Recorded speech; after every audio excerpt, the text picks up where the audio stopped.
I'm Bob Harvey, President of Surf Lifesaving New Zealand. I always felt that there was a great book to be written about surf lifesaving.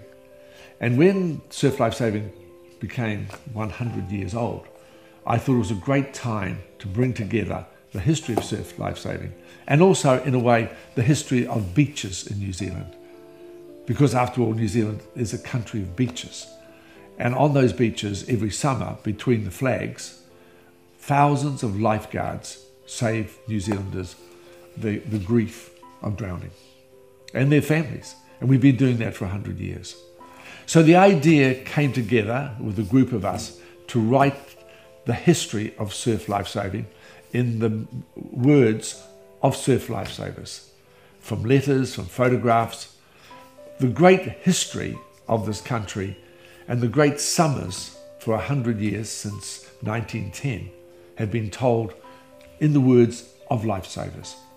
Men and women of all kinds of jobs and lifestyles came together as equals on the beach. In surf lifesaving, there's no difference between who you are. You could be a doctor, you could be a prime minister, I guess. But if you're a lifeguard, you are there to save life. And the story of lifesaving is the story really of New Zealand society. Changing, going to 2 world wars, the Great Depression. There was nothing that they wouldn't do or wouldn't try. And so this book is a cultural history, a social history, and it's a sports history.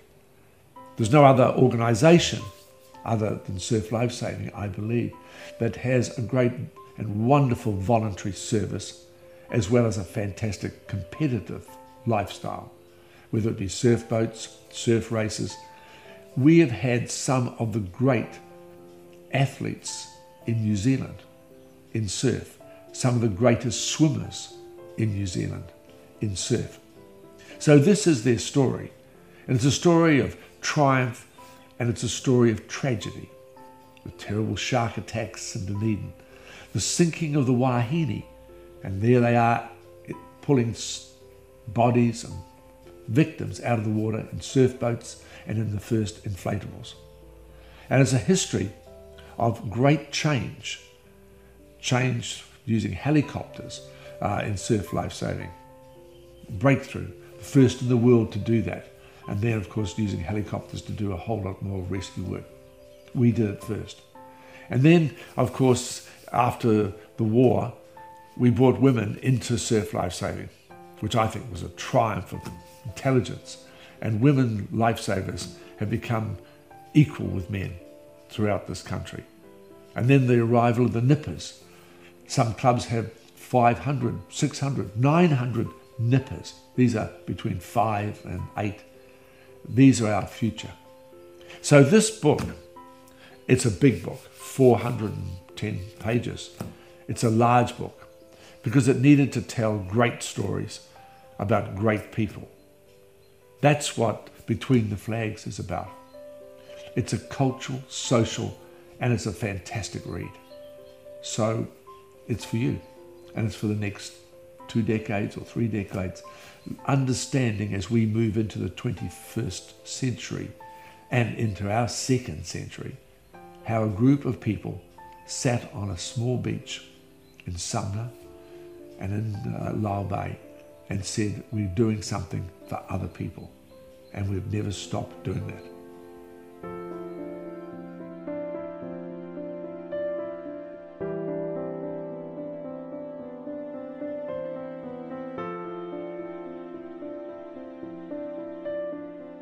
To bring together such a large book, such as 100 Years Between the Flag, I needed a huge input.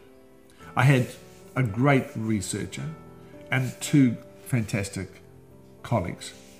Together, we crafted this wonderful history of surf lifesaving. We asked about 300 people to give us their memoirs, to tell us about their most exciting rescue or a story from their club, or tell us about the club. And so we were pursuing not only the social history of surf lifesaving and the clubs, but the personal stories of rescues. The wealth of stories in this book are the history of saving life in the water, on the coast, in surf, the history of how we have done it. So people contributed their best story, their best memory, or their club's best rescue. The stories are horrific, some of them, because people simply can't be saved, and some can. Some people are pulled back after 2 hours in the surf. Others are saved at the shoreline. I have to say the history of surf lifesaving is a story of triumph, but it's also a story of tragedy. Many people drowned. In fact, up to about 1897, the New Zealand death was drowning. The English Sunday Times referred to the New Zealand death as drownings. New Zealanders drowned in their thousands. We drowned in rivers and streams, of course, off wharves. New Zealand simply didn't and couldn't swim like the rest of the English world. We feared water. But then in the early part of the last century, people started to what was called bathe. They went into the water in the morning, often in segregated beaches, men from 6 to 8 and women from 8 to 10. And they bathed.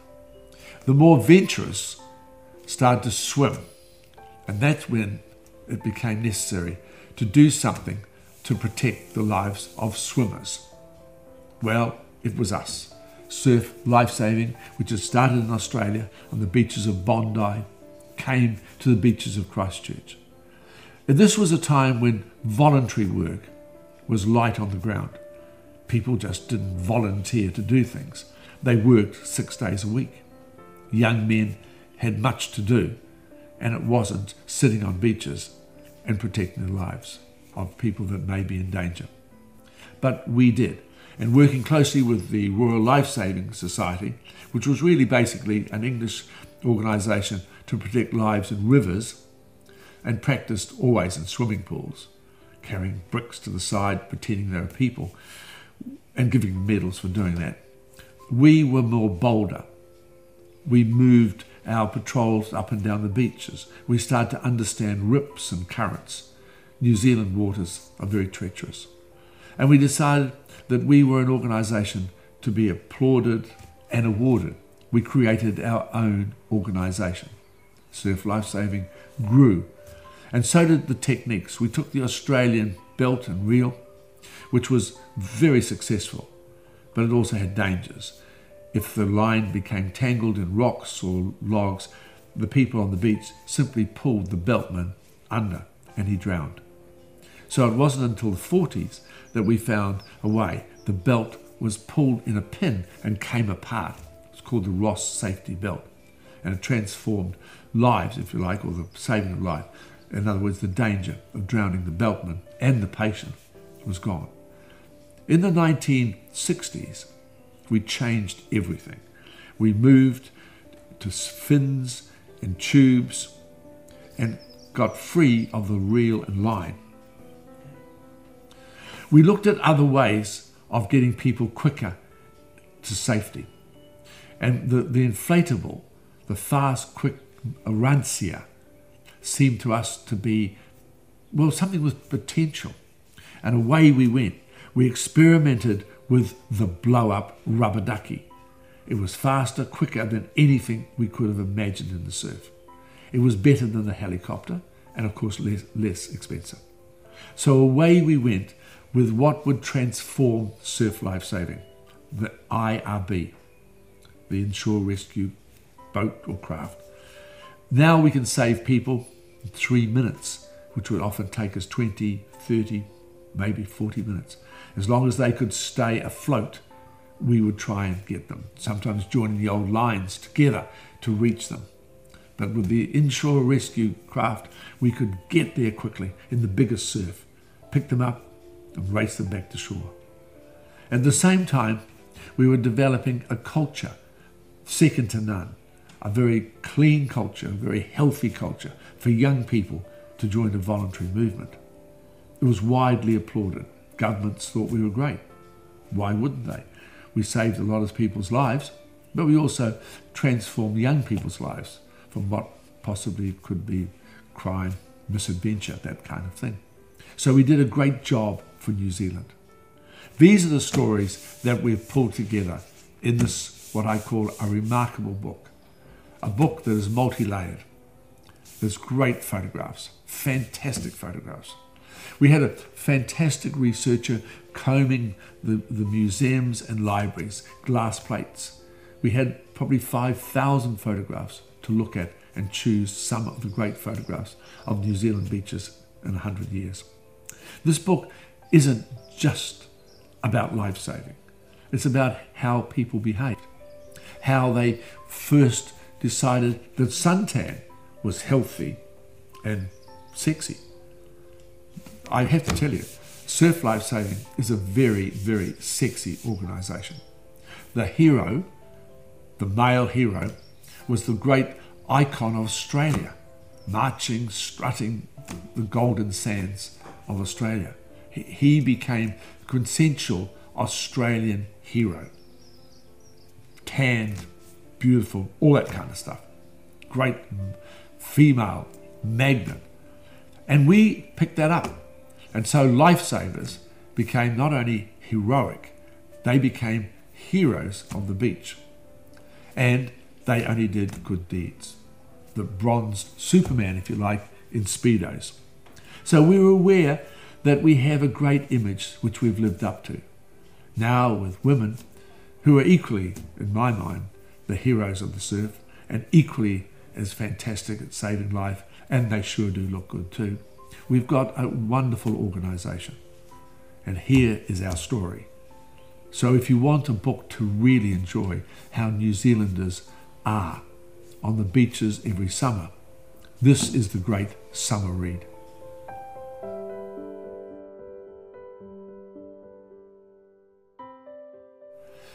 When I was putting this book together, I was fascinated by who were the people in the glass plates that I was looking at, the early photographs.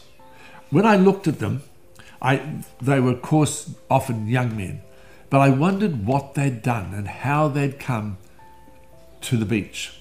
Who had invited them to come and sit on the beach on a Saturday and Sunday in New Brighton or Lyall Bay or in New Plymouth or Napier or in Auckland in the 1930s when Surf Lifesaving started.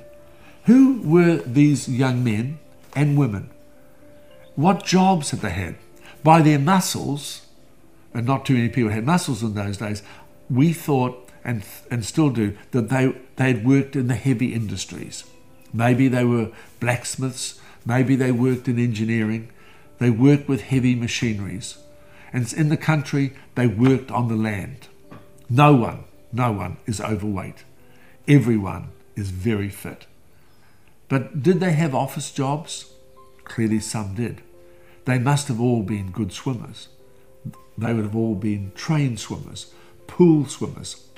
And they would have done their calisthenics as everyone did in those days. In the early part of the last century, every young man had a set of barbells or Indian clubs. The magazines and newspapers were full of healthy exercises for young men. It kept their mind off other things. And here they are at the beach. These are the lost people in not Surf Lifesaving, but in New Zealand's history. We only have their names. And this book brings together their magnificent images.